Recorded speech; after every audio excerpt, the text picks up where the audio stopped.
اعوذ باللہ من الشیطان الرجیم بسم اللہ الرحمن الرحیم اليوم احل لکم الطیبات وطعام الذین اوتوا الکتاب حل لکم وطعامکم حل لهم والمحصنات من المؤمنات والمحصنات من الذین اوتوا الکتاب من قبلکم اذا آتیتموہن اجورہن محصنین غیر مصافحین ولا متخذی اخدان ومن یکفر بالایمان فقد حبط عملہ وہو فی الآخرۃ من الخاسرین صدق اللہ العظیم۔ الیوم احل لکم الطیبات، یہ وہی انداز ہے کہ الیوم اکملت لکم دینکم واتممت علیکم نعمتی ورضیت لکم الاسلام دینا۔ آج کے دن تمہارے لیے تمام پاکیزہ چیزاں حلال کر دی گئیں، یعنی اگر اس سے پہلے کوئی مختلف مذاہب میں، یہود کی شریعت میں حضرت یعقوب علیہ السلام کی بات پسند و ناپسند جو ذاتی تھی اس کی بنا پر کوئی رکاوٹیں ہو گئی تھیں، یا یہ کہ مشرکانہ جو اوہام تھے ان کی وجہ سے تمہارے ذہنوں میں کچھ الجھنیں تھیں، آج ان سب کو صاف کیا جا رہا ہے۔ الیوم احل لکم الطیبات، تمام صاف ستھری پاکیزہ چیزاں تمہارے لیے حلال ہیں۔ وطعام الذین اوتوا الکتاب حل لکم، اور ان لوگوں کا کھانا بھی کہ جنہیں کتاب دی گئی تھی تمہارے لیے حلال ہے۔ لیکن اس میں ظاہر ہونا چاہیے کہ ان کا کھانا کہ جو ظاہر بات ہے کہ اگر عیسائی سور کھا رہا ہوگا تو وہ ہمارے لیے حلال نہیں ہوگا، مطلب یہ کہ ان کا گوشت ذبح کیا ہوا اگر ہو حلال جانور کا تو وہ ہم کھا سکتے ہیں، جانور حلال ہو، اور نمبر دو کہ اسے ذبح کیا گیا ہو۔ وطعامکم حل لہم، اسی طرح تمہارا کھانا بھی ان کے لیے حلال ہے۔ والمحصنات من المؤمنات، اور تمہارے لیے شادی کرنا بھی حلال ہے ان سے بھی کہ جو خاندانی خواتین ہوں اہل ایمان میں سے۔ والمحصنات من الذین اوتوا الکتاب من قبلکم، اور خاندانی خواتین ان لوگوں کی کہ جنہیں کتاب دی گئی تھی تم سے پہلے، یعنی مسلمان مرد جو ہے عیسائی اور یہودی خاتون سے شادی کر سکتا ہے۔ اذا آتیتموہن اجورہن، جب کہ تم انہیں ادا کر دو ان کے مہر۔ محسنین، نیت یہ ہو کہ انہیں گھر میں بسانا ہے، مستقل ایک خاندان کا ادارہ وجود میں لانا ہے۔ غیر مصافحین، صرف شہوت رانی کے لیے نہیں، صرف مستی نکالنے کے لیے نہیں۔ ولا متخذی اخدان، اور نہ ہی کوئی چھپی دوستی یاریاں بنانے کے لیے، کھلم کھلا نکاح ہو، ایک مسلمان مرد کسی عیسائی عورت سے، کسی یہودی عورت سے نکاح کر سکتا ہے۔ اس کے ضمن میں آج کل بہت سے اشکالات ہیں لوگوں کو، تو اس کے ضمن میں وضاحت کیے دیتا ہوں کہ جہاں تک تو شریعت کا اصل حکم ہے وہ تو یہ ہے، اور چونکہ شریعت محمد رسول اللہ پر پوری ہو چکی ہے، اب اس میں کوئی تغیر و تبدل نہیں ہو سکتا، لہذا اس کو منسوخ ہم نہیں کر سکتے۔ یہ تو قانون جو ہے قائم رہے گا، اور یہ اس کا جواز جو ہے، یہ اس کا جو کچھ لوگوں کو اس کے خلاف جو مصلحتیں نظر آتی ہیں وہ اپنی جگہ پر صحیح ہیں، لیکن اس کے باوجود قانون کو بدلا نہیں جا سکتا۔ اگر ایک خالص اسلامی ریاست ہو تو کچھ عرصے کے لیے کسی ایسی اجازت کو موقوف کیا جا سکتا ہے، جیسے حضرت عمر رضی اللہ تعالیٰ عنہ نے ایک زمانے میں جب کہ قحط پڑا ہوا تھا تو قطع ید کی سزا جو ہے، چوری پر ہاتھ کاٹنے کی سزا کو موقوف کر دیا تھا۔ یہ حالات ایسے ہیں۔ اسی طرح سے عارضی طور پر کسی حکم میں، کسی ایگزیکٹو آرڈر کے ذریعے سے، اسلامی حکومت کے کسی عارضی حکم کے ذریعے سے کوئی پابندی لگ سکتی ہے۔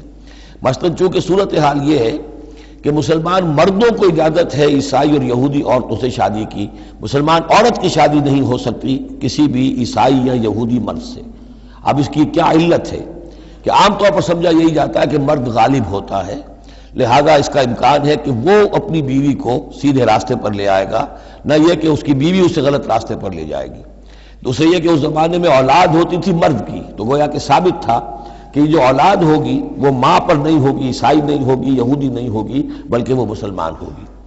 دوسرے اس وقت مسلمانوں کا غلبہ ہو گیا تھا، اور یہودی عیسائی جو تھے وہ ان کے گویا کہ تابع ہو چکے تھے۔ نفسیاتی اعتبار سے یہ دونوں صورتیں اس وقت بدل چکی ہیں۔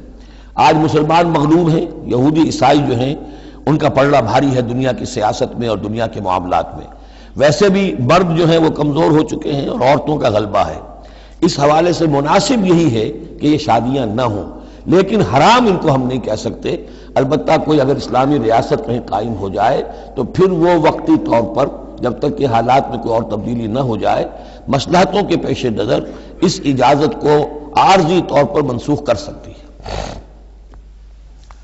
وَمَن يَكْفُرْ بِالْإِيمَانِ فَقَدْ حَبِطَ عَمَلُهُ، تو جس شخص نے ایمان کے ساتھ کفر کیا اس کے تمام اعمال حبط ہو گئے۔ اب اس میں اشارہ اہل کتاب کی طرف بھی ہو سکتا ہے کہ پہلے وہ صاحب ایمان تھے، جب تک محمد الرسول اللہ تشریف نہیں لائے جو حضرت عیسیٰ کو مانتا تھا وہ مومن تھا، جو حضرت موسیٰ کو مانتا تھا مومن تھا، لیکن یہ کہ اب اگر وہ نہیں مان رہے تو گویا کہ وہ کفر کر رہے ہیں۔ اور دوسری یہ کہ کوئی شخص ایمان کا مدعی ہو کر ایسی حرکتیں کرے کہ جو کہ کافرانہ ہے تو اس کے تمام اعمال حبط ہو جائیں گے، وَهُوَ فِي الْآخِرَةِ مِنَ الْخَاسِرِينَ، اور آخرت میں وہ ہوگا بڑے خسارہ پانے والوں میں۔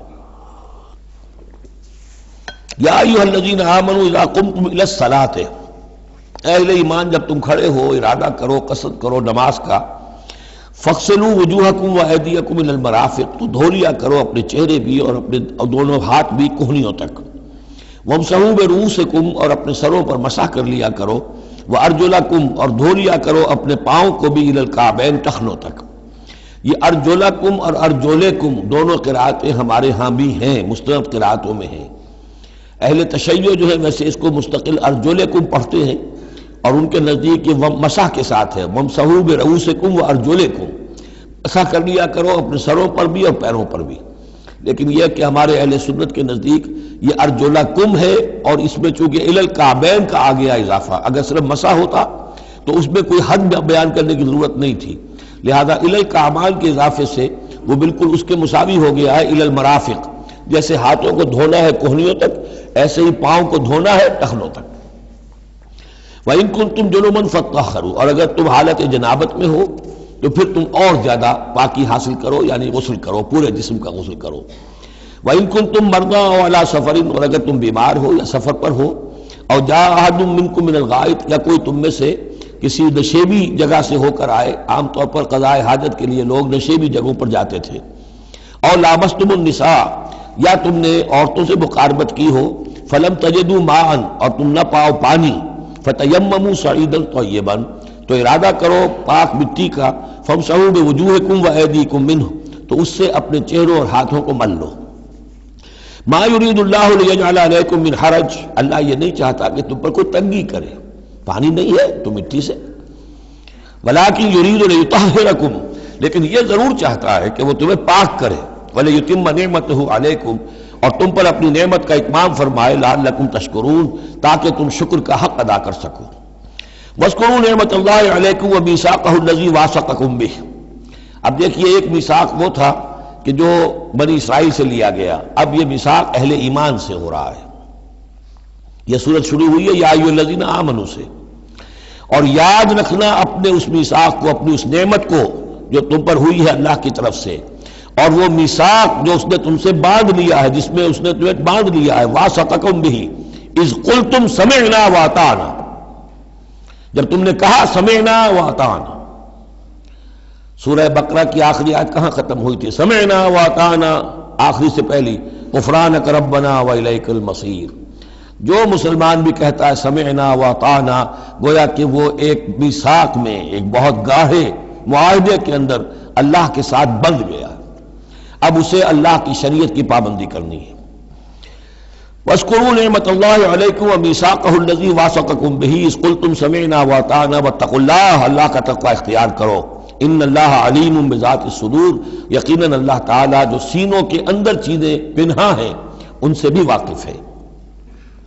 یا ایھا الذین آمنوا کونوا قوامین بالقسط، کونوا قوامین للہ شہداء بالقسط۔ اب وہ آیت نمبر 135 میں نے نوٹ کرائی تھی سورہ نساء کی، اور یہ آیت نمبر 8 ہے سورہ مائدہ کی، یہ ایک ہی مضمون، وہی نسبت زوجیت کو سمجھ لیجئے، صرف یہ کہ عکسی ترتیب ہے۔ وہاں تھا یا ایھا الذین آمنوا کونوا قوامین بالقسط شہداء للہ، یہاں ہے کونوا قوامین للہ شہداء بالقسط۔ ایک حقیقت تو میں نے اس وقت بیان کر دی تھی کہ گویا کہ معلوم ہوا کہ اللہ اور قسط مترادف ہے، اللہ کے لیے کھڑے ہو جاؤ، قسط کے لیے کھڑے ہو جاؤ، اللہ کے گواہ بن جاؤ، قسط کے گواہ بن جاؤ، تو گویا کہ اللہ اور قسط یہ مترادف ہے۔ دوسرا مفہوم جو کہ آج سامنے آ رہا ہے اس کو سمجھ لیجئے کہ کسی معاشرے میں عدل قائم کرنا، ایک تو یہ کہ عام انسان کی جو اس کی نفسیات ہے اس کی فطرت ہے، اس کا تقاضا بھی یہ ہے کہ انسان چاہتا ہے کہ انصاف ہو۔ آج پوری نوع انسانی انصاف کی تلاش میں گھوم رہی ہے۔ بادشاہت سے نجات حاصل کی تھی، جمہوریت کی طرف آئے تھے کہ غلامی سے نجات ملے، انصاف ہونا چاہیے، انسان پر حاکم بن کر بیٹھ جائے، یہ تو کوئی حق نہیں ہے کسی کو۔ لیکن یہ کہ اس کا نتیجہ کیا ہوا کہ کیپٹلزم کی لعنت میں گرفتار ہو گئے، سرمایہ داروں کی جو ہے وہ ایک ڈکٹیٹریٹ اور آمریت قائم ہو گئی۔ اس سے نجات پانے کے لیے کمیونزم کے پاس گئے، وہ پھر ایک پارٹی ڈکٹیٹرشپ قائم ہو گئی، ایک سے ایک رست از یک بنتا افتاد در بندے دیگر، ایک قید سے نجات نہیں پائی کہ دوسری قید کے اندر پھر پھنس گئے۔ اب انسان کدھر جائے گا؟ لیکن یہ کہ فطرت کے اندر ہے کہ عدل اور انصاف انسان چاہتا ہے۔ ایک تو یہ ہے کہ اس فطرت کے تقاضے کو پورا کرتے ہوئے عدل کو قائم کرنے کے لیے انسان کھڑا ہو جائے، اور ایک اس سے اوپر کی منزل ہے کہ اصل العدل اللہ کی ذات ہے، اس کا دیا ہوا نظام جو ہے وہ ہے عادلانہ نظام، ہم اس کے وفادار ہیں، ہمارے ذمے ہے اس کے نظام کو قائم کرنا۔ تو کھڑے ہو جاؤ اللہ کے لیے، یا ایھا الذین آمنوا کونوا قوامین للہ شہداء بالقسط۔ یہاں پر یہ اوپر کی منزل ہے جو بیان ہو رہی ہے کہ اصل میں یہ صرف فطرت انسانی کے تقاضے کے طور پر نہیں، تمہاری عبدیت کا تقاضا ہے، تمہارا اللہ کے ساتھ وفاداری کا جو رشتہ ہے اس کا تقاضا ہے کہ پوری قوت کے ساتھ with all the emphasis at your command، جو بھی تمہارے پاس ذرائع ہیں، وسائل ہیں، ان سب کو لے کر، جو بھی آپ کے پاس قوت ہے اس سب کو جمع کر کے، اور آپ کھڑے ہو جائیں اللہ کے لیے۔ کھڑے ہو جائیں اللہ کے لیے چھ معنی دارن، اللہ کے لیے کھڑے ہونا یعنی اس کے دین کے گواہ بن کر کھڑے ہو جانا، اور اس کا دین جو ہے العدل ہے، انصاف ہے، قسط ہے، تو اس انصاف اور قسط کو قائم کرنا۔ یا ایھا الذین آمنوا کونوا قوامین للہ شہداء بالقسط۔ اب دیکھیے وہاں کیا تھا، وَلَوْ عَلَىٰ أَنفُسِكُمْ أَوِ الْوَالِدَيْنِ وَالْأَقْرَبِينَ۔ انصاف سے روکنے والی چیز ہوتی ہے کوئی محبت۔ اب میں اپنے خلاف کیسے فتویٰ دے دوں، اپنے والدین کے خلاف کیسے فیصلہ دے دوں، اپنے رشتہ داروں کے خلاف کیسے فیصلہ دے دوں؟ وہاں فرمایا اس کی کاٹ کر دی، وَلَوْ عَلَىٰ أَنفُسِكُمْ أَوِ الْوَالِدَيْنِ وَالْأَقْرَبِينَ۔ حق بات ہے، انصاف کی بات ہے، خواہ تمہارے خلاف جا رہی ہو، تمہارے والدین کے خلاف جا رہی ہو، تمہارے رشتہ داروں کے خلاف جا رہی ہو، حق کہنا ہے۔ دوسری چیز کیا ہوتی ہے، کسی کی دشمنی کی وجہ سے آپ حق نہیں کہتے، بات تو حق ہے اسی کی، لیکن یہ تو دشمن ہے، میں اس کے حق میں کیسے فتویٰ دوں؟ اس سے یہاں روک دیا گیا۔ تو یہ وہ ریسیپروکل نسبتیں ہیں قرآن مجید کی صورتوں کے اندر، ایک ہی مضمون ہے، اس کے اندر عکسی ترتیب اور ریسیپروکل ترتیب۔ وَلَا يَجْرِمَنَّكُمْ شَنَآنُ قَوْمٍ عَلَىٰ أَلَّا تَعْدِلُوا۔ دیکھو کسی قوم کی دشمنی تمہیں اس بات پر آمادہ نہ کر دے کہ تم عدل سے منحرف ہو جاؤ۔ اعدلوا، عدل سے کام لو، انصاف کرو، هو اقرب للتقوی، یہی بہتر ہے اور قریب تر ہے تقوی کے، واتقوا اللہ ان اللہ خبیر بما تعملون، اور اللہ کا تقوی اختیار کرو، اور جو کچھ تم کر رہے ہو اللہ اس سے باخبر ہے۔ اب اس میں ظاہر بات ہے بار بار میں نہیں کہہ سکتا، یہ جو بار بار آتا اللہ دیکھ رہا ہے، اللہ باخبر ہے، کیا مانی؟ ہر ایک کا حساب تم سے لے گا، ہر ایک کی جواب دہی تمہیں کرنی پڑے گی، تمہارا کوئی عمل، تمہارا کوئی قول اس کے علم سے خارج نہیں ہے، لہذا ہر وقت چوکس رہو، چوکنے رہو۔ وعد اللہ الذین آمنوا وعملوا الصالحات لہم مغفرۃ واجر عظیم۔ ہاں اللہ تعالیٰ کا وعدہ ہے ان لوگوں سے جو ایمان لائیں اور نیک عمل کریں کہ ان کے لیے مغفرت بھی ہے، اجر عظیم بھی ہے۔ والذین کفروا وکذبوا بآیاتنا اولئک اصحاب الجحیم، اور جو لوگ کہ انکار کریں اور جھٹلا دیں ہماری آیات کو، وہ ہیں جہنم والے، آگ والے۔ یا ایھا الذین آمنوا اذکروا نعمت اللہ علیکم اذ ہم قوم ان یبسطوا الیکم ایدیہم۔ اہل ایمان ذرا یاد کرو اس اللہ کے انعام کو جبکہ قوم نے ارادہ کیا تھا کہ تمہارے خلاف اقدام کریں، بڑھائیں اپنے ہاتھ تمہارے خلاف۔ یہ غزوہ احزاب کے بعد جو ہے وہ ایک جو بھی کوششیں ہوئیں، بہت سے لوگ ابھی پیچ و تاب کھا رہے تھے کفار میں سے کہ آپ پھر دوبارہ جائیں، لیکن ایسے حالات اللہ تعالیٰ نے پیدا کر دیے، ان کے دلوں پر ایسا رعب پڑ گیا تھا غزوہ احزاب کے بعد کہ پھر جرأت ہو نہیں سکی۔ اس کو اللہ تعالیٰ اپنے انعام کی حیثیت سے یہاں اس کا ذکر فرما رہے ہیں۔ اذ ہم قوم ان یبسطوا الیکم ایدیہم، جبکہ ایک قوم نے ارادہ تو کیا تھا کہ وہ اپنے ہاتھ پھیلائیں تمہاری طرف، بڑھائیں تمہاری اوپر زیادتی کرنے کے لیے، تم پر فوج کشی کے لیے، فکف ایدیہم عنکم، تو اللہ تعالیٰ نے ان کے ہاتھوں کو روک دیا تم سے۔ اور اس میں خاص اشارہ صلح حدیبیہ کی طرف ہے۔ صلح حدیبیہ کے وقت بھی بہت ہی پیچ و تاب کھا رہے تھے قریش، اور وہ ہر صورت کے اندر ان کے نوجوان جو تھے ان کا خون کھول رہا تھا، لیکن یہ کہ بالآخر یوں سمجھئے کہ سینٹی پریویلڈ، اور انہیں یہ سمجھ میں آ گیا کہ اس وقت ہم مسلمانوں کا مقابلہ نہیں کر سکیں گے، اور اللہ تعالیٰ نے گویا کہ ان کے ہاتھوں کو روک لیا۔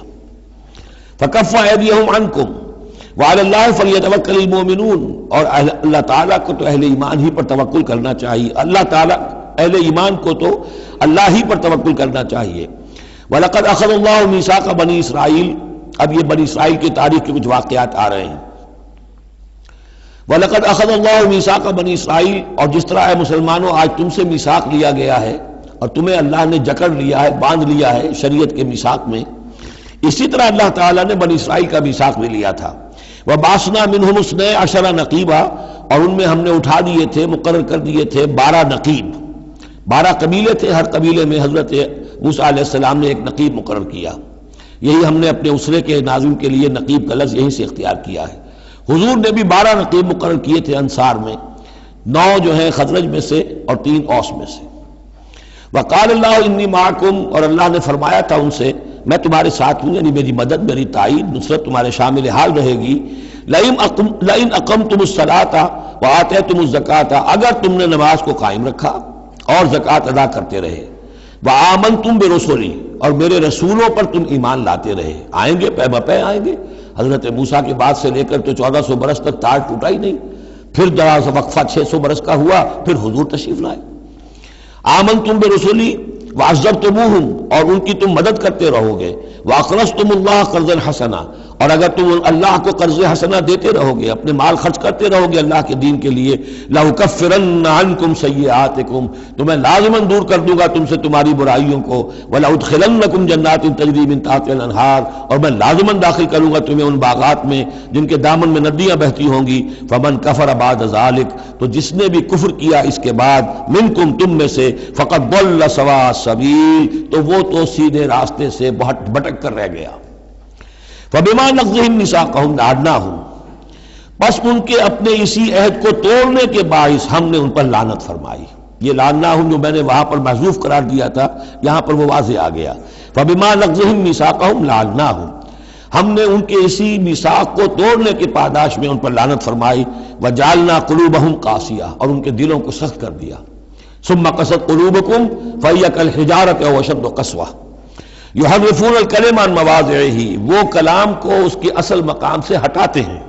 ونسوا حظا مما ذکروا به، اور وہ جو کچھ کہ ان کو دیا گیا تھا نصیحت کے طور پر، ہدایت کے طور پر، اس کے اکثر حصے کو بھول گئے یا اس سے فائدہ اٹھانا انہوں نے چھوڑ دیا۔ ولا تزال تطلع على خائنة منهم، اور اے نبی آپ ہمیشہ ان کی طرف سے خیانت کی اطلاعیں پاتے رہیں گے۔ آپ کو معلوم ہے کہ حضور جیسے ہی مدینے پہنچے تھے تو آپ نے پہلے 6 مہینے میں جو 3 کام کیے، کنسولیڈیشن اپنی پوزیشن کی مدینہ منورہ میں، ان میں سے ایک یہ بھی تھا کہ یہود کے 3 قبولوں سے معاہدے کر لیے، جوائنٹ ڈیفنس آف مدینہ، کہ اگر مدینے پر حملہ ہوگا تو مل جل کر دفاع کریں گے۔ لیکن یہ کہ اس کے بعد یہ ہر قبیلہ ایک ایک کر کے غداری کرتا رہا، تو یہ حضور سے کہا جا رہا ہے وَلَا تَزَالُ تَطَّلِعُ عَلَى خَائِنَةٍ مِّنْهُمْ، ان کی طرف سے خیانتیں ہوتی رہیں گی، ہر وقت ہوتی رہیں گی۔ الا قلیلا منہم، سوائے ان میں سے چند کے، کچھ لوگ شریف بھی ہوں گے۔ فاعف عنہم واصفح، تو ابھی درگزر کیجئے اور ذرا معاف کیجئے۔ ان اللہ یحب المحسنین، یقیناً اللہ تعالی احسان کرنے والوں کو پسند فرماتا ہے۔ ومن الذین قالوا انا نصارى اخذنا میثاقهم، اور ان لوگوں سے بھی جنہوں نے یہ کہا کہ ہم نصارہ ہیں، ہم نے ان کا بھی میثاق لیا۔ اخذنا میثاقهم فنسوا حظا مما ذکروا، تو وہ بھی بھول گئے بڑا حصہ اس کا جو نصیحت انہیں کی گئی تھی، یا بھول گئے اس نصیحت سے فائدہ اٹھانا۔ فَأَغْرَيْنَا بَيْنَهُمُ الْعَدَاوَةَ وَالْبَغْضَاءَ إِلَى يَوْمِ الْقِيَامَةِ، تو ہم نے ڈال دی ان کے مابین دشمنی اور بغض قیامت کے دن تک۔ عیسائیوں میں تو خاص طور پر ایک تو ہے عیسائی اور یہودیوں کے درمیان جو دشمنی رہی ہے، یہ جو ہمارا دور ہے اصل میں اس میں عارضی طور پر صورتحال تبدیل ہو گئی ہے، لیکن واقعہ یہ ہے کہ پورے 2000 برس تک، لگ بھگ 100 برس نکال دیجئے تو 1900 برس تک شدید دشمنی رہی ہے یہودیوں اور عیسائیوں کے درمیان، کیونکہ عیسائی سمجھتے تھے کہ جسے ہم خدا سمجھتے ہیں اس کے قاتل یہ ہیں، انہوں نے سولی چڑھایا ہے۔ یہودی سمجھتے تھے کہ کافر جو تھا، مرتد جو تھا، جادوگر تھا، ولد الحرام تھا، ولد الزنا تھا، اسے یہ خدا کا بیٹا بنائے پھرتے ہیں۔ اب یہ اس قدر یعنی کنٹراسٹ ہے اتنی ایک دوسرے کے خلاف کہ ان کے اندر کوئی پوائنٹ آف میٹنگ ہے ہی نہیں، شدید دشمنی رہی۔ اسی طریقے سے عیسائیوں کے اندر پھر جو فرقے بنے ہیں اور ان میں جو خانہ جنگی ہوئی ہے، پوری انسانی تاریخ اس کی مثال پیش کرنے سے قاصر ہے۔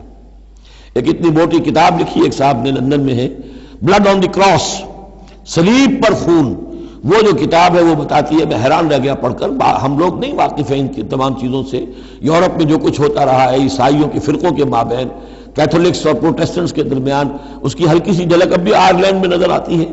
کسی طریقے سے ہمارے ہاں شیعہ سنی فساد کبھی نہیں ہوا عثمانی میں، کہیں محرم کے موقع پر ہو جاتا تھا، ان دنوں وہ سیاسی معاملات زیادہ ہو گئے ہیں، ورنہ فساد کی نوبت بہت کم آئی، بہت کم، لیکن خون ریزی، قتل اور غارت گری جو وہاں ہوئی ہے اس کی کوئی مثال نہیں دنیا میں۔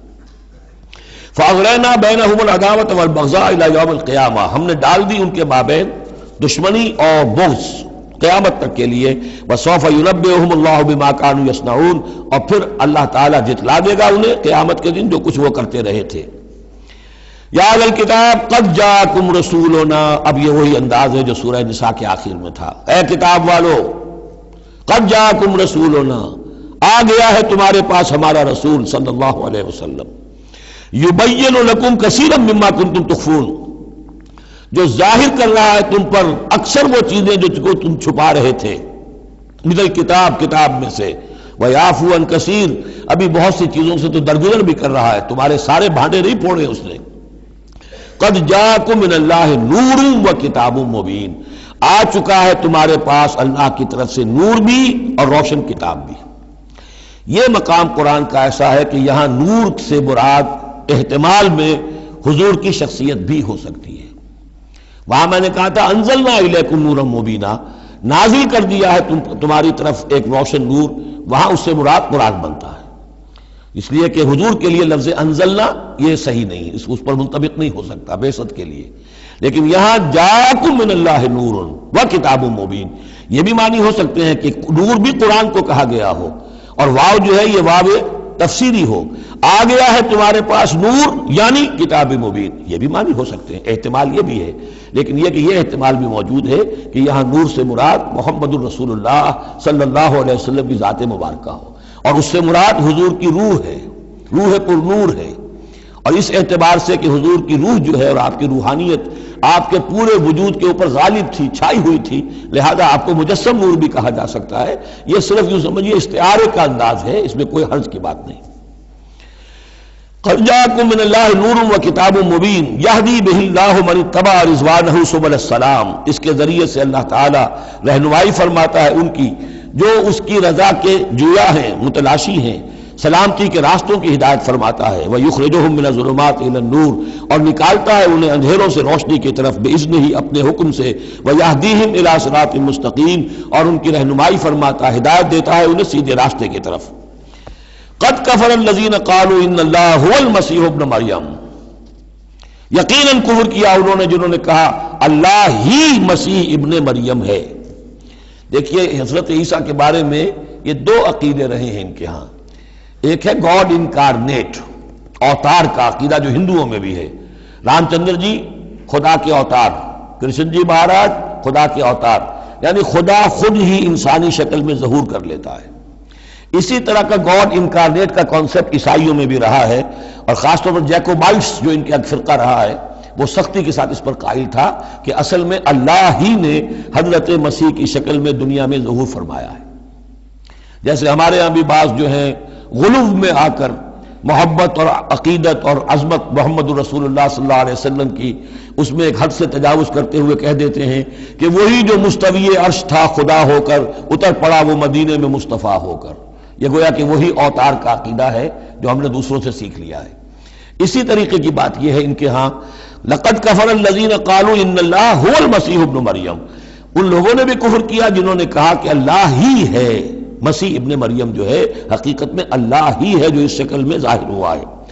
قل فمن یملک من اللہ شیئا، تو ان سے پوچھئے کہ کون ہے جسے اختیار ہو اللہ کے مقابلے میں کچھ بھی، ان اراد ان یہلک المسیح ابن مریم، اگر وہ ہلاک کرنا چاہے مسیح ابن مریم کو، وامہ اور اس کی ماں کو بھی، مریم کو بھی، ومن فی الارض جمیعا، اور جو بھی زمین میں ہے ان سب کو ہلاک کرنا چاہے تو کون اس کا ہاتھ روک لے گا؟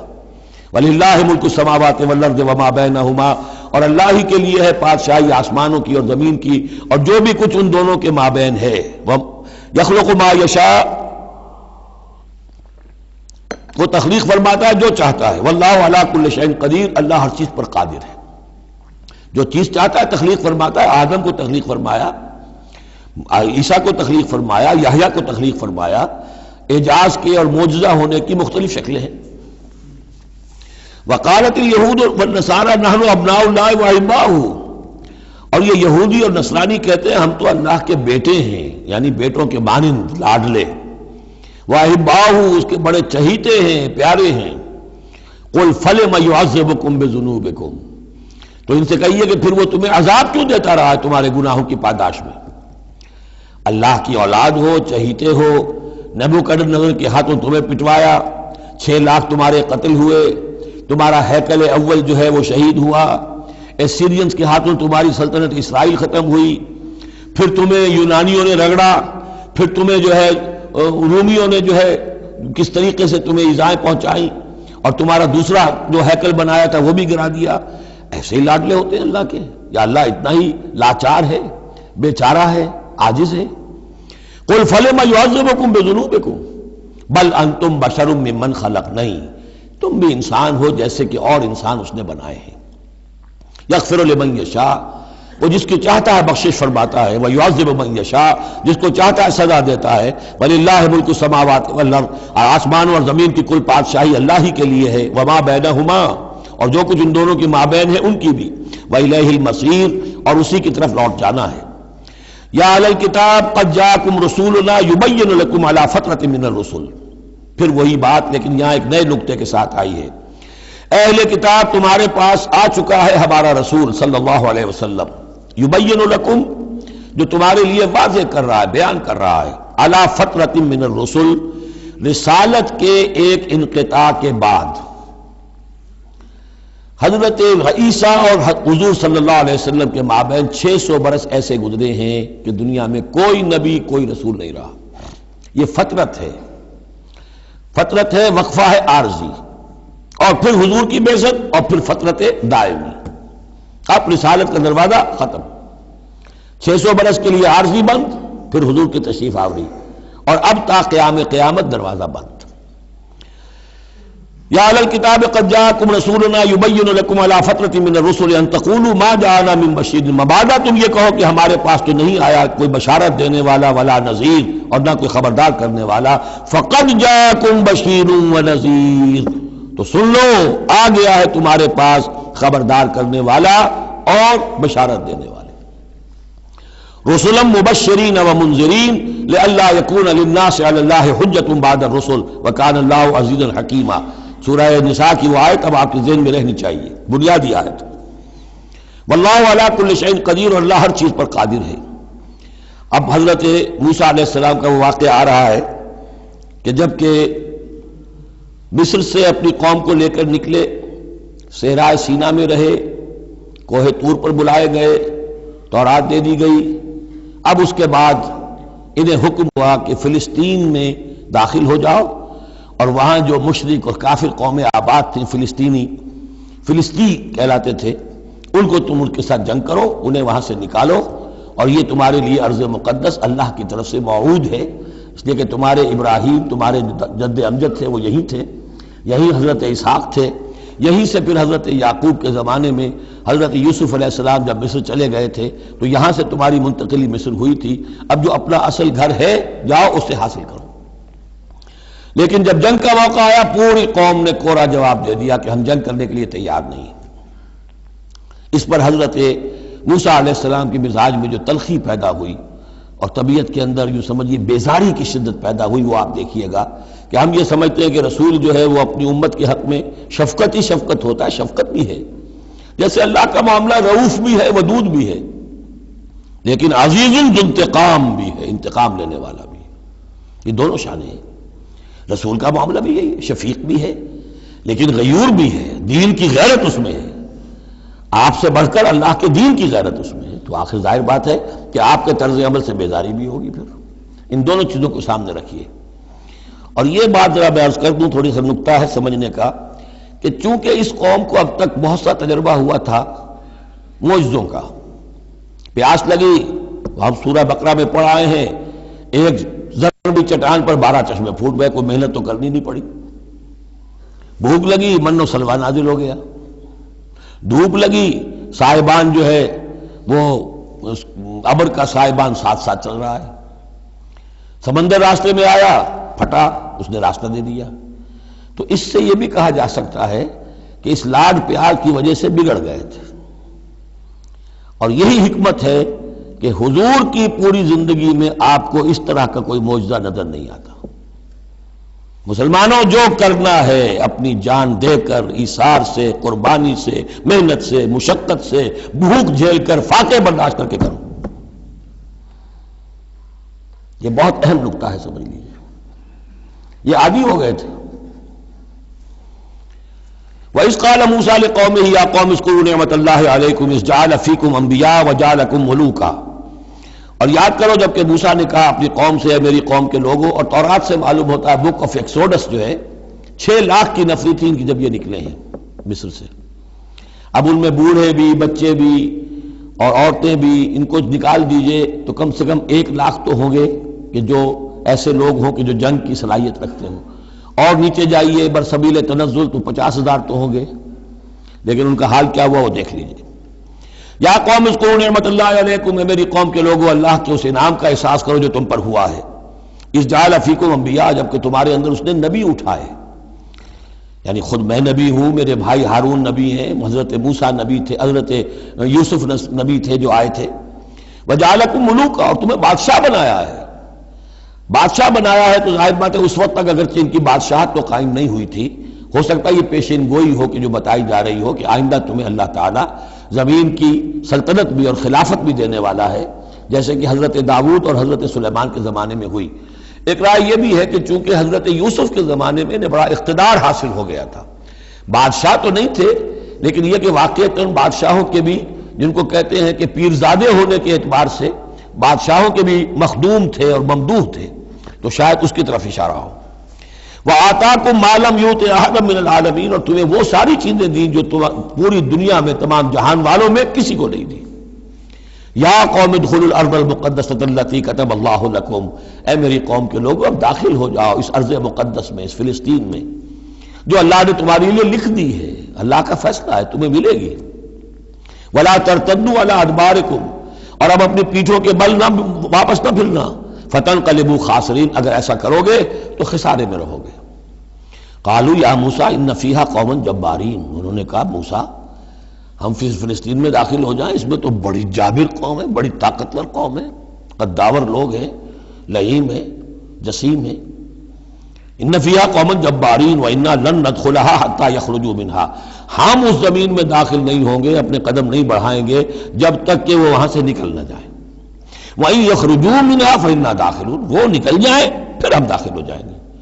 قَالَ رَجُلَانِ مِنَ الَّذِينَ يَخَافُونَ، کہا 2 اشخاص نے کہ جو خوف رکھتے تھے اللہ کا بھی، انعم اللہ علیہما، اللہ نے بھی ان پر انعام کیا تھا۔ یہ 2 شاگرد تھے جو قریبی صحابی یا حواری تھے حضرت موسیٰ کے۔ یوشع ابن نون تو وہ ہے کہ جو پھر ان کے بعد جانشین بھی ہوئے، اور گمان غالب یہی ہے کہ وہ نبی بھی تھے، اور دوسرے تھے کالب بن یفنہ۔ تو ان دونوں نے اپنے قوم کے لوگوں کو سمجھانا چاہا۔ قال رجلان من الذین یخافون انعم اللہ علیہما ادخلوا علیہم الباب، ہمت کرو دروازے میں ایک دفعہ گھسو تو صحیح۔ فاذا دخلتموہ فانکم غالبون، جب تم داخل ہو جاؤ گے تو غلبہ تمہیں مل جائے گا۔ وعلی اللہ فتوکلوا، اللہ پر توکل کرو، ان کنتم مؤمنین، اگر تم مومن ہو۔ قالوا یا موسیٰ انا لن ندخلها ابدا، انہوں نے کہا موسیٰ ہم تو کبھی بھی، یہ ترجمہ کبھی بھی اصل میں کیا گیا ہے اس مصحف میں بھی، لیکن یہ گرامر کے اندر عربی محاورے میں ابدا، ہرگز ہرگز، ہم ہرگز ہرگز داخل نہیں ہوں گے۔ یا موسیٰ لن ندخلها ابدا، ہم ہرگز داخل نہیں ہوں گے، ما داموا فیہا، جب تک کہ وہ اس میں موجود ہیں۔ فاذهب انت وربک، جاؤ تم اور تمہارا رب، اور یہ میری طرف سے اضافہ کر لیجئے، ساتھ اپنی لٹھیاں بھی لے جاؤ، یہ تمہارا عصا جو ہے اتنے بڑے بڑے کارنامے دکھائے ہیں، یہ بھی ساتھ لے جاؤ۔ فَذْهَبْ أَنْتَ وَرَبُّكَ فَقَاتِلَا، اور جا کے قتال کرو، إِنَّا هَاهُنَا قَاعِدُونَ، ہم تو یہاں بیٹھے ہیں، زمین جنبت نہ جنبت گم رہو محمد، ہم تو یہاں ٹکے ہوئے، ہم نہیں ہلیں گے۔ قال رب، اب دیکھیے بیزاری، وہی حضرت موسیٰ سورہ قصص میں آپ واقعہ پڑھیں گے کہ ایک قبطی جو تھا وہ مار رہا تھا ایک اسرائیلی کو، تو اس کی طرف سے پھر مدافعت کرتے ہوئے حضرت موسیٰ نے ایک مکہ رسید کیا اور اس قبطی کی جان نکال دی. فوقذہ موسیٰ فقضى علیہ. اس وقت اتنی محبت اپنی قوم سے، اور اب کیا حال ہے؟ قال رب انی لا املک الا نفسی واخی. انہوں نے عرض کیا پروردگار مجھے تو اختیار نہیں ہے سوائے اپنی جان کے اور اپنے بھائی ہارون کی جان کے. ففرق بیننا، باقی یہ پوری قوم انکار کر رہی ہے تو اب تفریق کر دے، علیحدہ کر دے، جدائی ڈال دے ہمارے مابین، وبین القوم الفاسقین، اور ان ناہنجار لوگوں کے درمیان. میں اب ان کے ساتھ رہنا نہیں چاہتا. آج کی اصطلاح میں ہم کہہ سکتے ہیں میرا استعفیٰ قبول فرما لے، کہ میں اب ان کے ساتھ نہیں رہنا چاہتا. ان کی ناہنجاری، جو کچھ انہوں نے دیکھا ہے، میرے ہاتھوں سے جو معجزے دیکھے ہیں، میرے اور ان کے درمیان اب تفرقہ پیدا کر دے. اللہ نے یہ درخواست قبول نہیں کی، لیکن یہ کہ تذکرہ بھی نہیں کیا. قال فإنها محرمة عليهم 40 سنة. نہیں، ہم جو سزا انہیں دے رہے ہیں وہ یہ ہے کہ اب یہ ارض مقدس، اگر یہ بزدلی نہ دکھاتے ابھی ہم انہیں دے دیتے. اب انہوں نے بزدلی دکھائی ہے تو اب یہ ان پر حرام رہے گی 40 برس تک. یتیہون فی الارض، اسی صحرا میں، اسی صحرائے سینا میں، سینائی پیننسولا، یہ بھٹکتے پھریں گے. فلا تأس علی القوم الکافرین، قوم الفاسقین. تو اب آپ اس فاسق لوگوں کے بارے میں اب آپ افسوس نہ کریں، اپنے دل کے اندر رنج نہ لیں اب جو کچھ ان پر بیتے گی. لیکن بہرحال آپ ان کی طرف رسول بنا کر بھیجے گئے ہیں، جب تک زندگی ہے آپ کو ان کے ساتھ رہنا ہے. یہاں ذرا یاد کر لیجئے کہ جو حضرت موسیٰ نے کہا انی لا املک الا نفسی واخی، حضور سے کیا کہا گیا تھا سورہ نساء میں؟ فقاتل فی سبیل اللہ لا تکلف الا نفسک وحرض المؤمنین. اے نبی آپ اللہ کی راہ میں قتال کیجئے، آپ پر ذمہ داری نہیں ہے سوائے اس کے کہ آپ کی اپنی جان ہے، اور آپ اہل ایمان کی جتنی تحریض، ترغیب، تشویق، جتنے ان کے ایمان کے جذبات کو اپیل کرنا ممکن ہے کیجئے بس. وَاتْلُ عَلَيْهِمْ نَبَأَ ابْنَيْ آدَمَ بِالْحَقِّ. اب یہ معاملہ ہو رہا ہے قتل ناحق کے سلسلے میں، ملک میں فساد مچانے کے سلسلے میں، چوری ڈاکے کے سلسلے میں، کیا ان کی اہمیت ہے، کیا اس کے پھر سزائیں ہیں. وَاتْلُ عَلَيْهِمْ نَبَأَ ابْنَيْ آدَمَ بِالْحَقِّ. اور اے نبی ان کو پڑھ کر سنائیے آدم کے 2 بیٹوں کی کہانی یا قصہ حق کے ساتھ. اِسْتَرَّبَا قُرْبَانًا، جبکہ ان دونوں نے قربانی پیش کی. ایک حابیل قابیل، اور ایک ان میں سے گنریے کا کام کرتے تھے، بھیڑیں بکریاں چراتے تھے، ایک کاشتکار تھے. تو دونوں نے کچھ اپنی جنس لے کر آئے اور دوسرے جو ہیں وہ کچھ اپنے کوئی جانور لے کر آئے، اللہ کے لیے نذر کے طور پر پیش کیا. فَتُقُبِّلَ مِنْ أَحَدِهِمَا وَلَمْ يُتَقَبَّلْ مِنَ الْآخَرِ. تو ان میں سے ایک کی بھی جو قربانی تھی قبول کر لی گئی اور دوسری کی قبول نہیں کی گئی. یہ کیسے معلوم ہوا؟ یہ میں بتا چکا ہوں آپ کو کہ اس وقت کا معاملہ یہ تھا کہ قربانی کی قبولیت کی علامت یہ ہوتی تھی کہ آسمان سے ایک شعلہ سا نیچے اترتا تھا اور وہ اس کو بھسم کر دیتا تھا، گویا کہ اللہ نے قبول فرما لی. قال لاقتلنک، اب جس کی یہ قبول نہیں ہوئی تھی اس نے کہا اپنے بھائی سے جس کی قبول ہو گئی تھی، حسد کی آگ میں جل کر میں تمہیں قتل کر دوں گا. قال انما يتقبل اللہ من المتقین. انہوں نے کہا بھائی جان اس میں میرا کیا قصور ہے، یہ تو اللہ تعالیٰ کا قاعدہ ہے، قانون ہے، وہ صرف متقیوں ہی سے قبول کرتا ہے. لئن بسطت الی یدک لتقتلنی، اگر آپ اپنا ہاتھ بڑھائیں گے مجھ پر، چلائیں گے مجھے قتل کرنے کے لیے، ما انا بباسط یدی الیک لیقتلک، تو بھی میں اپنا ہاتھ نہیں چلاؤں گا، نہیں بڑھاؤں گا کہ آپ کو قتل کروں، یعنی یہ ایک طرفہ قتل ہوگا آپ کا. انی اخاف اللہ رب العالمین، مجھے تو اللہ کا خوف ہے جو تمام جہانوں کا پروردگار ہے. انی ارید ان تبوء باسمی و اسمک، اور پھر میں چاہتا ہوں کہ اگر آپ مجھے قتل کر ہی دیں، اس انتہا تک پہنچ ہی جائیں، تو آپ اپنے گناہ کا بھی بوجھ اپنے سر لیں، میرے گناہ کا بھی بوجھ لیں. جو ناحق مقتول ہے اس کے تو گویا کہ تمام گناہ اس قاتل نے اپنے سر پر لے لیے، تو میرے تو گھاٹے کا سودا نہیں ہے. What do I stand to lose؟ آخر میری کوئی خطائیں ہیں، میری کوئی غلطیاں ہیں، کوئی گناہ میں نے کیے ہوں گے، اگر آپ ناحق مجھے قتل کریں گے تو میرے ان تمام گناہوں کا وبال آپ کے سر آ جائے گا، تو میرے تو کوئی نقصان والی بات نہیں. انی ارید ان تبوء باسمی و اسمک فتکون من اصحاب النار، اور یہ ہوگی سخت ترین سزا میری طرف سے آپ کو کہ پھر آپ ہو جائیں گے جہنمی. وذالک جزاء الظالمین، اور یہی بدلہ ہے ظالموں کا. فتوات لہ نفسہ قتل اخیہ، اب اس کے نفس نے آمادہ کر ہی لیا اسے اپنے بھائی کے قتل پر. یعنی ان الفاظ میں بٹوین دی لائنز یوں سمجھیے کہ ہے اس کے اندر بھی وہ تو رہتا ہے نا حق اور باطل کی ایک کشاکش، اور نیکی اور بدی کا غلبہ، قتل کروں یا نہ کروں، آخر بھائی کی باتیں بھی آئی ہیں، وہ دل نشین ہے، لیکن یہ کہ نفس جو ہے اس وقت اس کے اندر جو بھی شیطنت گھسی ہوئی تھی، اس نفس نے اسے آمادہ کر ہی لیا اپنے بھائی کو قتل کرنے پر، فقتلہ، تو اس نے انہیں قتل کر دیا، فاصبح من الخاسرین، ہو گیا تباہ ہو جانے والوں میں۔ فبعث اللہ غرابا یبحث فی الارض، یہ پہلا خون ہے جو نسل آدم میں ہوا ہے۔ تو اللہ تعالیٰ نے کوے کو بھیجا، وہ زمین کو کرید رہا تھا۔ اب اسے قابل کو یہ سمجھ میں نہیں آ رہا تھا کہ میں کیا کروں، ابھی لاش جو ہے بھائی کی، اس کو کیسے ڈسپوز آف کروں۔ تو اللہ تعالیٰ نے ایک کوے کو بھیج دیا، وہ زمین میں جیسے آپ کو معلوم ہے چونچے مارتا ہے، اس میں سے کچھ دانے نکالتا ہے، وہ دیکھا، یبحث فی الارض لیریہ، تاکہ اللہ اسے دکھا دے کیف یواری سوءۃ اخی، کہ اپنے بھائی کی لاش کو کیسے چھپائے۔ قال یا ویلتى عجزت ان اکون مثل هذا الغراب، اس نے کہا ہائے میری شامت، میرے اندر اس کوے جیسی بھی عقل نہ تھی، نہ ہوا میں اس کوے جیسا بھی کہ مجھے یہ بات خود سوچ جاتی، فواری سوءۃ اخی، اور میں اپنے بھائی کی لاش کو چھپا دیتا، فاصبح من النادمین من اجل ذلک، اس چیز پر اس کے اندر بڑی شدید ندامت پیدا ہو گئی۔ کتبنا علی بنی اسرائیل، اجل ذلک دونوں طرف لگتا ہے، من اجل ذلک کتبنا علی بنی اسرائیل، اور ہم نے اسی بنا پر بنی اسرائیل پر یہ بات لکھ دی تھی، قتل ناحق ہم نے تورات میں لکھ دیا تھا کہ یہ اتنی بری شے ہے کسی ایک انسان کا قتل کرنا بھی۔ کتبنا علی بنی اسرائیل انہ من قتل نفسا بغیر نفس و فساد فی الارض، اگر کسی نے کسی انسان کو قتل کیا بغیر کسی قتل کے قصاص میں، بغیر نفس، ہاں کسی نے قتل کیا، قتل کے جواب میں قتل کیا جائے تو یہ قتل ناحق نہیں ہے، یہ تو پھر قصاص کا قتل ہے۔ اور فساد فی الارض، یا کوئی شخص زمین میں فساد مچا رہا ہے، اس میں اس کو قتل کیا جائے، یعنی کوئی قصوروار ہے، مجرم ہے، اس کو سزا دینے میں قتل کیا جائے تو بات اور ہے۔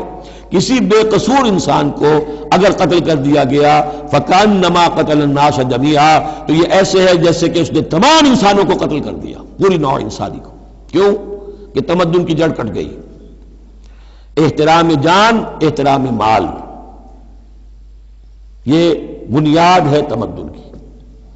ومن احیاہا، اور جس نے ایک انسان کی جان بچا لی فکانما احیا الناس جميعا، تو گویا کہ اس نے پوری نوع انسانی کو بچا لیا۔ وَلَقَدْ جَاءَتْهُمْ رُسُلُنَا بِالْبَيِّنَاتِ، ان کے پاس ہمارے رسول آئے تھے واضح نشانیاں اور تعلیمات لے کر۔ ثُمَّ إِنَّ كَثِيرًا مِّنْهُمْ بَعْدَ ذَلِكَ فِي الْأَرْضِ لَمُسْرِفُونَ، لیکن اس کے بعد بھی ان میں سے بہت سے لوگ ہیں کہ جو زمین میں اسراف اور فساد اور دسترازی کرتے پھر رہے ہیں۔ انما جزاء الذین یحاربون اللہ ورسولہ، اب یہ وہ آ رہی ہے محاربے کی آیت ہے۔ اگر اسلامی ریاست ہے اور اس میں کوئی گروہ ہے جو فتنہ و فساد مچا رہا ہے، کوئی دہشت گردی کر رہا ہے، خون ریزی کر رہا ہے، قتل و غارت کر رہا ہے، راہزنی کر رہا ہے، ڈاکے ڈال رہا ہے، گینگ ریپ ہو رہے ہیں، تو ان کی سزا کیا ہے؟ انما جزاء الذین یحاربون اللہ ورسولہ، لیکن یہ اسلامی ریاست کی ہے جس میں اسلامی قانون نافذ ہوں۔ اصل میں سزائیں بھی جو ہیں وہ اسی معاشرے میں جس میں کہ باقی سارا اسلام کا نظام بھی قائم ہو، ورنہ نظام یہ ہو جھوٹی گواہیاں دینے والے موجود ہوں، ایمان فروش موجود ہوں، ججوں کو خریدا جا سکتا ہو، اور اس میں یہ سخت قوانین بنا دیے جائیں، تو پھر اس سے جو نتائج نکل رہے ہیں وہ بجائے یہ کہ شریعت کو کوئی نیک نامی ملے، شریعت بدنام ہوتی ہے الٹی۔ تو پورا نظام جیسا کہ میں نے کہا تھا کہ لا جو ہے قانون وہ سسٹم کو سبسرو کرتا ہے، سسٹم صحیح ہو اب وہ قانون صحیح جو ہے اسے سپورٹ کرے گا اور اسے برقرار رکھے گا، اس کی حفاظت کا ذمہ دار ہوگا۔ انما جزاء الذین یحاربون اللہ ورسولہ، یقیناً بدلہ ان لوگوں کا کہ جو محاربہ کرتے ہیں، چیلنج کرتے ہیں اللہ کو اور اس کے رسول کو، یعنی اسلامی ریاست کو، ویسعون فی الارض فسادا، اور زمین میں وہ فساد مچاتے پھرتے ہیں، ان یقتلوا، کہ انہیں قتل کیا جائے، بلکہ یقتلوا نہیں یقتلوا، ان کے ٹکڑے کیے جائیں، تقتیل، یقتلوا تقتیلا، اور یسلبوا، یا انہیں سولی چاہا جائے، اور تقطع ایدیہم وارجلہم من خلاف، یا ان کے ہاتھ اور پاؤں مخالف سمتوں سے کاٹا جائے، ایک ہاتھ کاٹ دیا جائے، ایک پاؤں کاٹ دیا جائے، اور ینفوا من الارض، یا انہیں ملک بدر کر دیا جائے، ذالک لہم خزی فی الدنیا، یہ تو ہے ان کے لیے دنیا کی زندگی میں رسوائی، وَلَهُمْ فِي الْآخِرَةِ عَذَابٌ عَظِيمٌ، اور آخرت میں ان کے لیے مزید بہت بڑا عذاب ہے۔ إِلَّا الَّذِينَ تَابُوا مِن قَبْلِ أَن تَقْدِرُوا عَلَيْهِمْ، سوائے اس کے کہ جو لوگ توبہ کر لیں اس سے پہلے کہ تم ان پر قابو پاؤ، ایک تو یہ ہے کہ توبہ کر لی ہے، ابھی وہ ڈاکو پکڑے نہیں گئے، پکڑے جانے سے پہلے توبہ کر رہے ہیں، اس میں رعایت کی گنجائش ہے، لیکن جب پکڑے گئے اب توبہ کا دروازہ بند ہو گیا۔ الا الذین تابوا من قبل ان تقدروا علیہم، سوائے ان کے کہ جو توبہ کر لیں اس سے پہلے کہ تم ان کے اوپر قابو پاؤ، فاعلموا ان اللہ غفور رحیم، تو ان کے ساتھ نرمی کی جا سکتی ہے، تو جان لو کہ اللہ تعالیٰ غفور اور رحیم ہے۔ یہی معاملہ کیا تھا حضرت علی رضی اللہ تعالیٰ عنہ نے خوارج کے ساتھ، کہ اگر تم اپنے غلط عقیدے پر قائم رہو میں تمہیں کچھ نہیں کہوں گا، لیکن تم اگر خون ریزی کرو گے، قتل و غارت کرو گے، تو پھر ظاہر بات ہے کہ میں تمہارے ساتھ رعایت نہیں کر سکتا، محض عقیدے کی حد تک میں تمہیں کچھ نہیں کہوں گا۔ یا ایھا الذین آمنوا اتقوا اللہ وابتغوا الیہ الوسیلۃ وجاہدوا فی سبیل اللہ لعلکم تفلحون، اہل ایمان اللہ کا تقوی اختیار کرو اور اس کی جناب میں اس کا قرب تلاش کرو۔ اس لفظ نے بھی کافی لوگوں کو پریشان کیا ہے۔ وسیلے کا لفظ اردو میں آتا ہے تو ذریعے کے معنی میں آتا ہے، وسیلہ ذریعہ، کسی تک پہنچنے کا ذریعہ، سفارش کے لیے کسی کو وسیلہ بنا لیا، کسی کو ذریعہ بنا لیا۔ عربی میں وسیلہ کے یہ معنی نہیں ہے، عربی میں وسیلے کے معنی قرب ہے صرف۔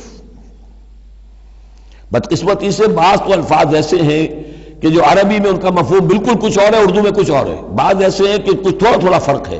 جیسے ذلیل کا لفظ ہے، عربی میں اس کے معنی ہے صرف کمزور، اردو میں اس کے معنی ہے کمینے کے، زمین و آسمان کا فرق آ گیا۔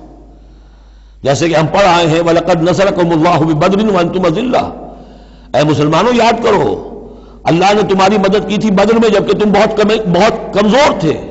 اب اگر وہاں ذلیل کا ترجمہ اردو والا کر دیا جائے تو پھر ہمارے ایمان کے لالے پڑ جائیں گے۔ اسی طریقے سے عربی میں جہل کے معنی جو ہے وہ جذباتی ہونا ہے، ان پڑھ ہونا نہیں، پڑھے لکھے جاہل ہو سکتے ہیں، جذباتی ہیں، اکھنڈ ہے، اکھڑ مزاج کے لوگ ہیں، وہ غیر عالم کو جاہل نہیں کہتے، لیکن اردو میں جاہل کہتے ہیں جو ان پڑھ ہو۔ اسی طریقے سے یہ لفظ وسیلہ ہے، اس کا جو اصل مفہوم ہے قرب۔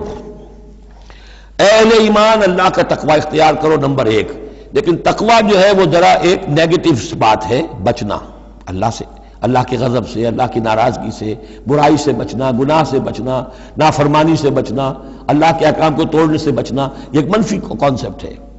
وابتغوا الیہ الوسیلہ، نہیں، آگے بڑھو، اس کا قرب تلاش کرو، تقرب، اس سے نزدیک ہو جاؤ، قریب سے قریب ہو جاؤ۔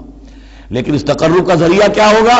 وَجَاهِدُوا فِي سَبِيلِهِ لَعَلَّكُمْ تُفْلِحُونَ، اس کی راہ میں جہاد کرو تاکہ تم فلاح پاؤ۔ اس سے بات بالکل کھل گئی۔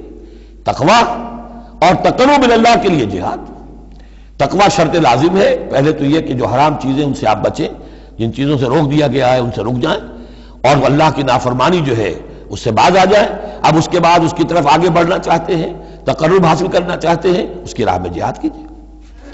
ان الذین کفروا لو ان لهم ما فی الارض جمیعا ومثلہ معہ، یقیناً وہ لوگ جنہوں نے کفر کیا اگر ان کے پاس ہوتی وہ ساری دولت کی جو زمین میں ہے کل کی کل، اور اتنی ہی اور بھی ہوتی، لیفتدوا بہ من عذاب یوم القیامہ، کہ وہ اس کے ذریعے سے فدیہ دے کر چھوٹ سکے قیامت کے دن کے عذاب سے، ما تقبل منہم، وہ ان سے ہرگز قبول نہیں کی جائے گی۔ یہ بھی تعلیق بالمحال ہے، نہ ایسا ہوگا نہ ممکن ہے، لیکن یہ کہ آخری درجے میں اس کو بیان کر دینا کہ اگر اتنی دولت بھی ہو تب بھی اللہ کیا وہ فدیہ جو ہے قبول نہیں ہوگا۔ وَلَهُمْ عَذَابٌ أَلِيمٌ، اور ان کے لیے تو دردناک عذاب ہے۔ يُرِيدُونَ أَن يَخْرُجُوا مِنَ النَّارِ وَمَا هُمْ بِخَارِجِينَ مِنْهَا، وہ چاہیں گے کہ آگ سے کس طرح نکلیں لیکن نکل نہیں پائیں گے۔ وَلَهُمْ عَذَابٌ مُقِيمٌ، اور ان کے لیے ہوگا قائم رہنے والا عذاب، مسلسل دائم اور قائم۔ وَالسَّارِقُ وَالسَّارِقَةُ فَاقْطَعُوا أَيْدِيَهُمَا، اور چوری خواہ مرد کرے خواہ چوری کرنے والی عورت ہو، ان دونوں کا ہاتھ کاٹ دو، ایک ایک ہاتھ، ایدیہما، ان کے ایک ایک ہاتھ کاٹ دو۔ جزاء بما کسبا، یہ بدلہ ہے ان کے کرتوت کا، نکالا من اللہ، اور یہ عبرتناک سزا ہے اللہ کی طرف سے۔ اب دیکھیے یہاں میں مثال دیتا ہوں آپ کو اہل قرآن کی حکمت اور ان کی سمجھداری کی۔ غلام احمد پرویز صاحب کہتے ہیں کہ یہ جو ہے کہ ہاتھ کاٹ دو چور کا، اس کا مطلب ہے ایسا نظام بنا دو کہ چوری کی ضرورت ہی نہ پڑے۔ اچھا یہ تو ہم بھی چاہتے ہیں کہ نظام ایسا ہو، کفالت عامہ ہو، کوئی شخص مجبوراً چوری نہ کرے، اس لیے کہ اس کی کفالت کے لیے اگر موجود ہے، وہ ریاست جو ہے اس کی تمام بنیادی ضروریات کی کو انڈر رائٹ کر رہی ہے تو اسے چوری کی ضرورت نہیں ہے۔ ہم بھی چاہیں گے کہ یہ بات ٹھیک ہے، لیکن یہ کہ اس کا مطلب یہ ہے، یہ غلط ہے۔ لیکن قرآن کس طرح اپنی حفاظت کرتا ہے؟ ایسے نظام کا قائم کرنا عبرت ہوگی؟ ایسا نظام کا قائم کرنا ان کے کرتوتوں کی سزا ہوگی؟ قرآن مجید پر اس قسم کا باطل جو ہے حملہ آور نہیں ہو سکتا۔ دو الفاظ، فَاقْطَعُوا أَيْدِيَهُمَا، ان کے ہاتھ کاٹ دو، جزاء بما کسبا، جو کمائی انہوں نے کی ہے اس کا بدلہ۔ اچھا، جو کمائی انہوں نے کی اس کا بدلہ یہ ہے کہ اچھا نظام قائم کرو۔ نکالن، نکال کہتے ہیں کہ عبرتناک سزا، نکالن من اللہ، اللہ کی طرف سے عبرت کے لیے۔ اور یہ اسلام کے اندر جو تعزیرات ہیں اور حدود ہیں اور سزائیں ہیں، ان کے لیے لفظ نکال بہت اہم ہے۔ عبرتناک سزا، اگرچہ شہادت کا قانون بڑا سخت رکھا ہے، شبہ ہو تو ملزم کو چھوڑنے کی ہدایت ہے۔ جو آج بھی دنیا کے اندر جو اصول ہیں کہ جو بھی ڈاؤٹ ہے اس کا فائدہ جو ہے، شک کا فائدہ وہ ملزم یا ملزم کو جائے گا، لیکن یہ ساری کے باوجود اگر ثابت ہو گیا ہے، اب سزا وہ دو کہ ایک کو سزا ملے اور لاکھوں کی آنکھیں کھل جائیں، تاکہ آئندہ سے پھر یہ جرم کرنے کی ہمت کسی میں نہ ہو۔ یہ جو ڈیٹرنس ہے، اس طرح کی سزائیں کہ جن سے برائی جو ہے اس کو استحصال معاشرے سے کیا جا سکے، یہی واحد ذریعہ ہے، ورنہ دنیا میں امریکہ جیسی کلچر سوسائٹی کے اندر بھی موسٹ ہینس کرائم موجود ہے، بڑا ہی گھناؤنا جرم موجود ہے، اس لیے کہ اس قسم کی سزائیں ہیں ہی نہیں۔ لوگ جرم کرتے ہیں، جیل میں رہے، عیش کیا، کچھ دیر کے بعد پھر آئے، پھر جرم کیا، پھر چلے گئے، باہر جا کے کیا کریں گے، وہاں تو سرکاری مہمان ہیں۔ تو یہ سارا فلسفہ جو ہے نتیجہ کہ جرم جو ہے ان کا وہ بڑھتا چلا جا رہا ہے۔ والسارق والسارقۃ فاقطعوا أيديهما جزاء بما كسبا نكالا من الله والله عزيز حكيم، اللہ زبردست ہے، حکمت والا۔ فمن تاب من بعد ظلمه واصلح فإن الله يتوب عليه، تو جس نے بھی توبہ کر لی اس کے بعد اپنے ظلم اور اپنے جرم کے پیچھے واصلہ اور اصلاح کر لی تو اللہ قبول کرتا ہے اس کی توبہ کو۔ ان اللہ غفور الرحیم، یقیناً اللہ غفور الرحیم ہے۔ لیکن جرم کی سزا دنیا میں ختم نہیں ہوگی۔ ایک جرم جو کیا ہے وہ جرم ہے دنیا کا، گناہ ہے اللہ کا۔ جرم کی سزا دنیا میں ملے گی، گناہ کی سزا اللہ نے دینی ہے، اس کو اللہ معاف فرما دے گا اگر توبہ کی ہے۔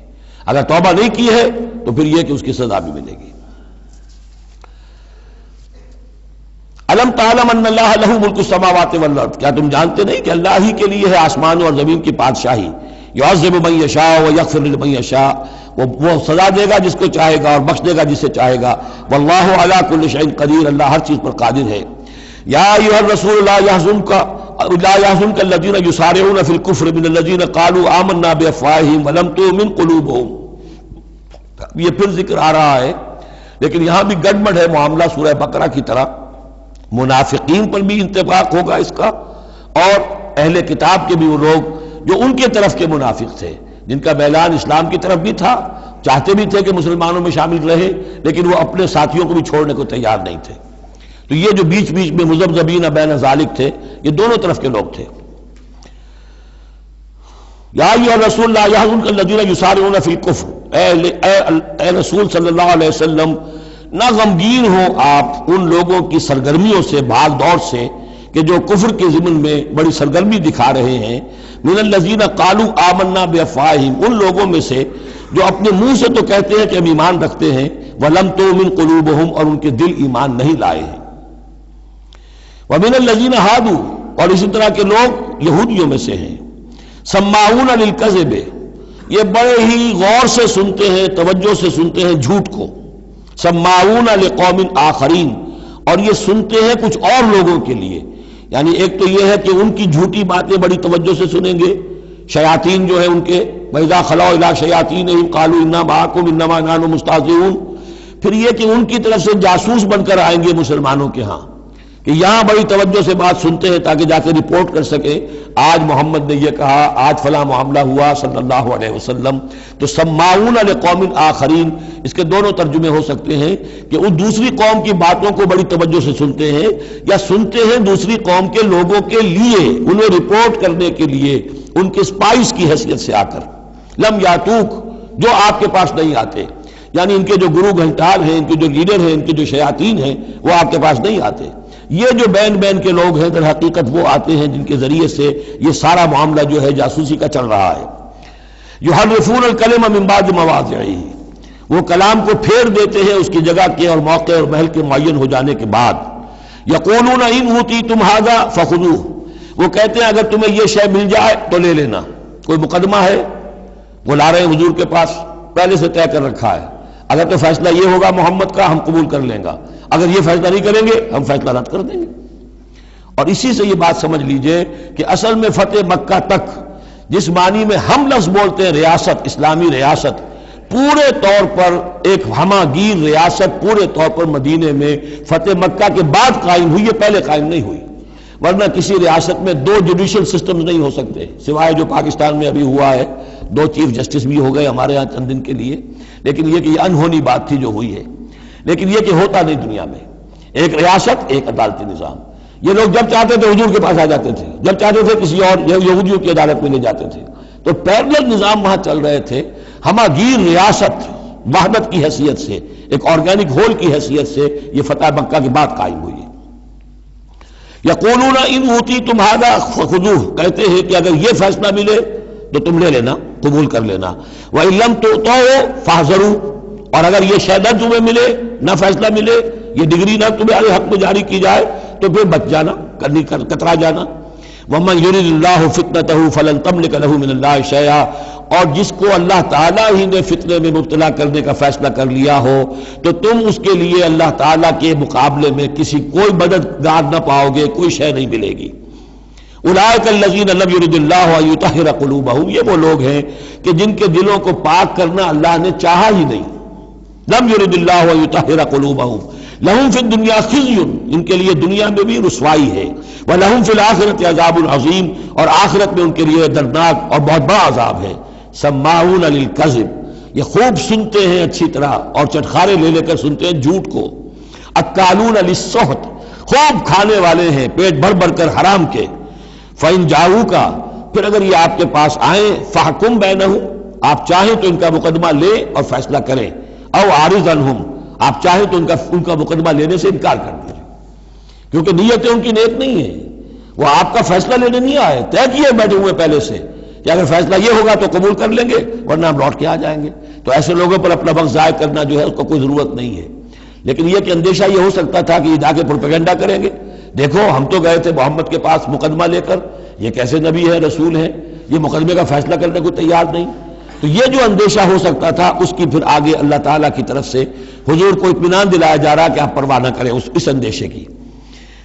فَإِن جَاءُوكَ فَاحْكُم بَيْنَهُمْ أَوْ أَعْرِضْ عَنْهُمْ، اگر وہ آئیں آپ کے پاس اپنا مقدمہ لے کر تو چاہے تو آپ فیصلہ کریں اور چاہے اعراض کریں.